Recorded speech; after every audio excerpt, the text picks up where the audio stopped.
What's happening, everybody? It's been a while since I've been able to do a room tour here in the basement room, the man cave, whatever you want to call it.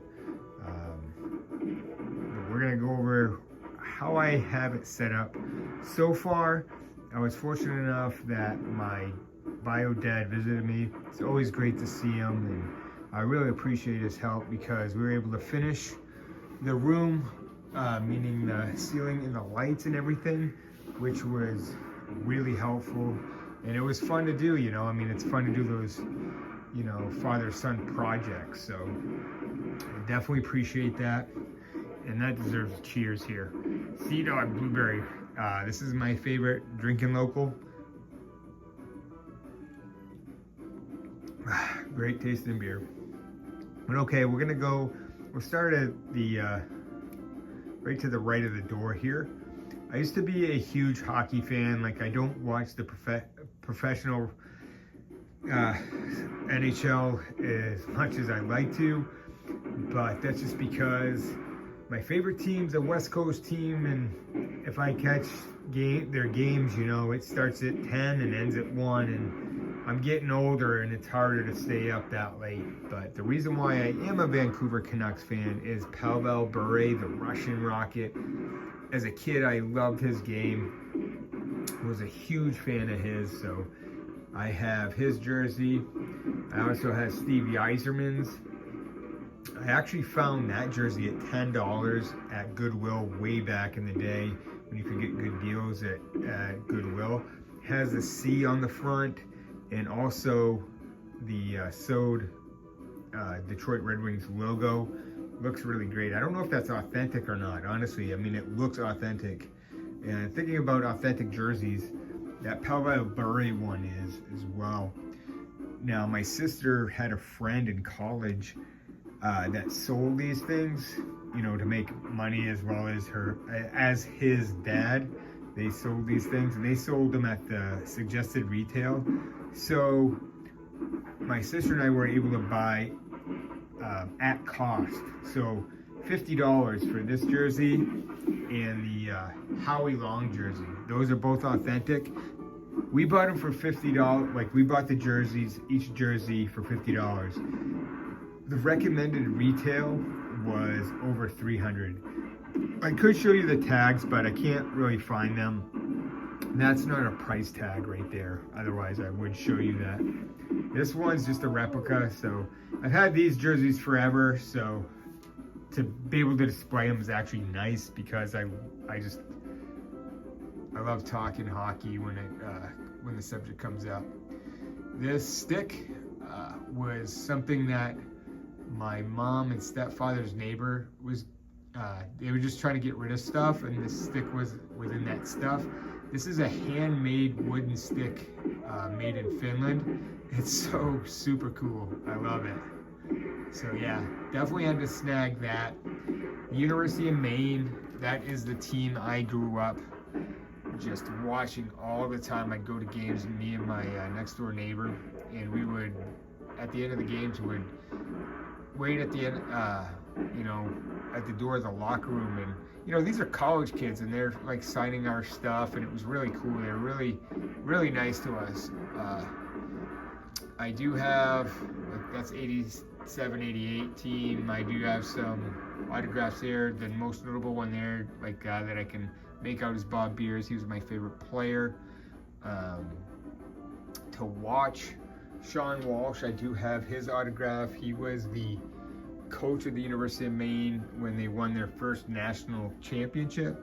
So it's kind of cool to have that, especially as a UMaine fan. That's Jimmy Howard. He was a goalie for UMaine, really good goalie for UMaine, and he played for the Red Wings. Here are some pucks that I have. Like, it's the old Maine Mariners. Their logo's cool now. Pirates, the Portland Pirates, they no longer exist. I think they went to Massachusetts. But anyway, now getting in, I'm excited to start this. I haven't started this corner yet, but this is my most anticipated, exciting corner. This is going to be the toy corner. Here you can kind of see some of the stuff I have laying around. that tub is full of Masters of the Universe. Then we have some Star Wars old vintage stuff. Not worth anything, because you think of the staining. It's just old plastics, very brittle. But anyway, nice to have. There's some more toys, some more stuff. So I'm gonna use this space really for that. I am gonna have to build I'm gonna have to build a lot of shelves. But the thing is, lumber isn't cheap right now, because we're gonna go into the next section here. This is gonna be kind of like the bar section here. As you can see, these are all Budweiser steins. But I'm gonna build a bar from this support beam to this one here, and then have like one of those doors that you kind of lift up. But yeah, this whole collection was given to me by my mother-in-law. She had a cousin that was a distributor for Budweiser, and he would give her a stein every Christmas. And she was just getting rid of a lot of stuff that she didn't deem necessary. So she asked if I wanted all these steins, and I said, yeah, sure, why not? So yeah, so I have those. I'm gonna do shelving to display those. I do have shelving here that I bought. See, this is what I was talking about, like this lumber here. Just those are 4-foot like pine boards, and just for 3 of them cost me $24, including tax. Insane. But anyway, these glasses here, these were given to me by my mom. She would find them at yard sales, and got to the point where she's asking if I was interested in them, and I said, because she knew I was interested in a lot of retro stuff, and I said, yeah, sure. So anytime she came across them, she would buy them for me, and which was really super nice, because she really didn't have to do that. But it goes to show what a mom would do for her kids. Yes. So the left ones, I think those are Rocky and Bullwinkle characters. It's been a while since I've seen that show, so I'm not really sure. But I think those ones on the left, top left, are Rocky and Bullwinkle characters. Then we have the Peanuts.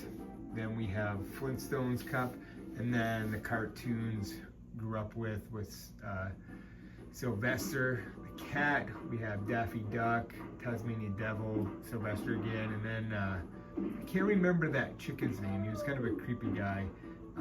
I do know his name, but I can't think of it right off right now. But these are McDonald's glasses characters, which are really cool. Return of the Jedi. And then we have the Muppets. And the Muppets were always a thing with McDonald's. I remember I had a Fozzie stuffed animal that I purchased from McDonald's. And then these are some Disney glasses that are really nice. They're just really nice to have. Display. Just shelving. I just didn't want to just put these on there just because these steins are pretty darn heavy, and these are light. So not that I don't trust myself, because I did put these in studs. I made sure they were in studs, but just that's a lot of weight. So yeah, those were given to me. Those were given to me. And another thing that was given to me, these records. This record collection is insane. I love this record collection. It's really nice. And I bought probably a handful of these records. My dad that raised me, he said, you know, I don't have a record player anymore. You can have these. You can keep them, sell them, do whatever you want with them. Of course, I'm going to keep them. I grew up with this music.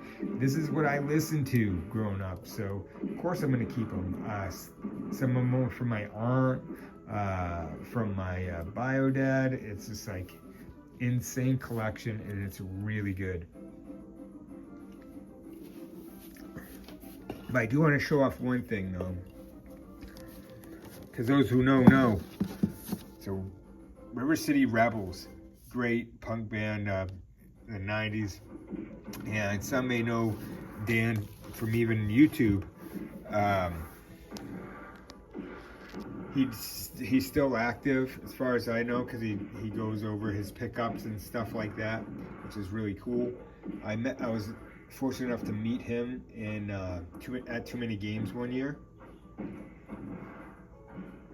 really nice guy, and it was really nice to meet him. I do love that old River City Rebels. Some really good stuff there, so highly recommend checking out River City Rebels. Now I have the reason why I am a Raiders fan. These two guys right here, Howie Long and Bo Jackson. So yeah, had to display these guys. I do have more Raiders stuff. Like I said, this room is far from over and done, finished, whatever you want to say, but far from that. This is my younger son's drum set. He does need a new kit. He's outgrown this kit, but anyway, so at least, you know, he has something to play on anyway, at least for drum-wise. He does play percussion and band, and he plays piano and jazz band, which is really cool. He's really good at piano, really good. These are my guitars. Now, I'm gonna go over this too because, again, I feel so fortunate. Like a lot of that's the thing people gotta realize too, is like this stuff that I'm showing, a lot of this stuff was given to me. Some of it I obviously bought, but some of this I was given. One of my really good friends growing up gave me these pedals, and I said, "Are you sure? I don't feel right taking all of this, because I mean, that's a good amount of money right there." He said, "Yeah, no, I have no use for them. I'm not going to use them. You might as well." And so, all those pedals they were given to me. Yeah, I did buy the pedal board from somebody. So I did buy that, purchase that, which was a really good deal. But yeah, guitars, that bass is a $50 bass I bought on eBay. I just wanted something to play bass with. I would love eventually to get a really good bass, but just to have something to play on, that works for now. This Fender Squier, my mom picked up for me $15. I did pay her back $15. It wasn't working because of the output jack. That's a common thing, especially with these older Fender Squiers, but it's really easy to fix. And so I decided, you know what, this is the closest I'm gonna have to a Fender. Let's just pimp it out. And so I did the gold output jack. I did the gold tremolo. I purchased this is Seymour Duncan pickups right there on the bridge. Those are Fender, actual Fender pickups there in the neck and the middle bridge, in the middle there. The neck sounds great. It's like glass. I don't know how else to explain it. It sounds so good. But that tobacco like paint job there, really good. I did change the pickup, the pick guard to black, and also the tuning and volume knobs to black. I blacked it all out. Looks awesome. Those are hip shot tuning keys. I went with the gold, but great sounding guitar. I did change out the nut. That's a Tusk nut. So this thing sounds badass. It's a really great guitar. Love that. It did cost me, obviously, you know, is it really worth a lot, the amount that I put into it? Yeah, maybe not, because I mean, it's still a Fender Squier, but it sounds great, and it's the closest I'm gonna come to having a really great Fender. And I customized this one to what I wanted, so I was super excited about that. This one is, this is sentimental to me, because this is the guy that raised me, bought me this. He bought me this, and that swamp ash, that looks great. I mean, with the stain and everything like that, it looks really great. I love that it has inlays, well, you know, this right here. I did change out these to hip shot just because it stabilized the tuning a lot more. This thing would go out of tune like insanely crazy. I do want to change this to a Tusk nut. There is a guitar shop up the road I would like to take that to. I'd like to eventually change the pickups. The pickups are okay though. they sound pretty decent. But I love that guitar, very sentimental. And this is a badass guitar. I got a bonus, a good sized bonus one year, and I treated myself to a Mark Holcomb Paul Reed Smith 7-string guitar, walnut. It is heavy sounding and heavy in weight. I mean, this bad boy is a heavy guitar. I mean, in more ways than one. I love this guitar. Yeah. So right here, this is where I intend on putting TV in an entertainment center for my original hardware console gaming section here.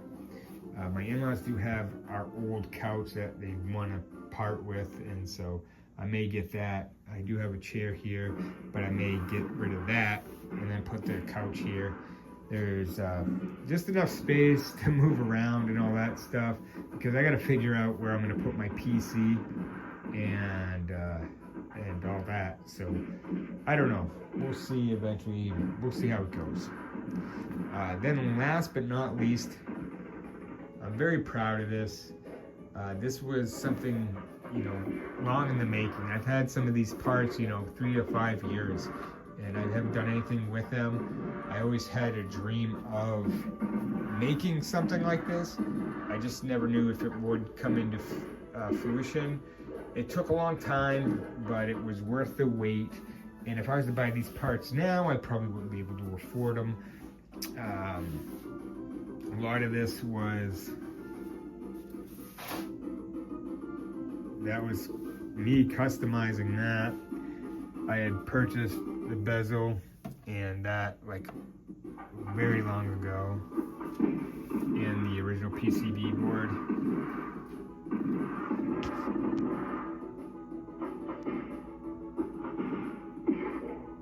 But yeah, I've had that for a while. That coin, that was something that I decided I was gonna purchase. Yeah, and then the side art I recently purchased. It definitely really kind of puts things together.